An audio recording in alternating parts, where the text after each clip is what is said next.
તુર્કીની સંસદમાં ન્યાયમંત્રીના શપથ ગ્રહણ સમારોહ દરમિયાન સત્તાધારી અને વિરોધી પક્ષના સભ્યો વચ્ચે હિંસક અથડામણ. તુર્કીની રાજધાની અંકારા સ્થિત રાષ્ટ્રીય સંસદમાં નવનિયુક્ત ન્યાયમંત્રી અકિન ગુરલેકના શપથ ગ્રહણ વિધિ દરમિયાન લોહીલુહાણ દ્રશ્યો સર્જાયા હતા. પ્રમુખ તય્યપ એર્દોગન દ્વારા મંત્રીમંડળમાં કરવામાં આવેલા ફેરફાર બાદ જ્યારે નવા મંત્રી શપથ લેવા માટે મંચ પર આવ્યા ત્યારે મુખ્ય વિરોધ પક્ષ રિપબ્લિકન પીપલ્સ પાર્ટીના સભ્યોએ વિરોધ પ્રદર્શન શરૂ કર્યું હતું.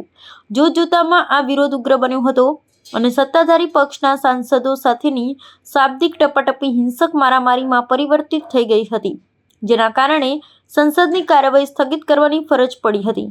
આ હિંસક વિવાદના મૂળમાં ન્યાયમંત્રી તરીકે અકિન ગુરલેકની વરણી હોવાનું માનવામાં આવે છે. ગુરલેક અગાઉ ઇસ્તંબુલના મુખ્ય સરકારી વકીલ તરીકે સેવા આપી ચૂક્યા છે અને તેમના કાર્યકાળ દરમિયાન અનેક વિરોધ પક્ષના નેતાઓ વિરુદ્ધ કડક કાયદાકીય કાર્યવાહી કરવામાં આવી હતી. વિરોધ પક્ષનો આક્ષેપ છે કે આ નિમણૂક ન્યાયતંત્રના રાજકીયકરણ સમાન છે.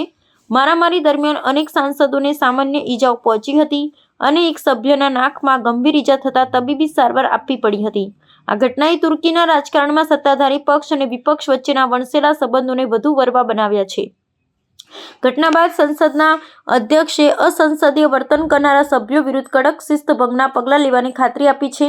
વિરોધ પક્ષોએ આ નિમણૂકને ગેરબંધારણીય ગણાવી આગામી દિવસોમાં દેશવ્યાપી આંદોલનની ચીમકી ઉચ્ચારી છે, જ્યારે સરકારે સ્પષ્ટતા કરી છે કે ન્યાયિક નિમણૂકો સંપૂર્ણપણે કાયદાકીય પ્રક્રિયાના આધારે કરવામાં આવી છે. સંસદની અંદર થયેલી આ હિંસાના વિડીયો વાયરલ થતાં આંતરરાષ્ટ્રીય સ્તરે પણ તેની ટીકા આકરી થઈ રહી છે. હાલ પૂરતું સંસદમાં ભારે સુરક્ષા બંદોબસ્ત ગોઠવી દેવામાં આવ્યો છે અને પરિસ્થિતિ તણાવપૂર્ણ હોવાનું જાણવા મળ્યું છે.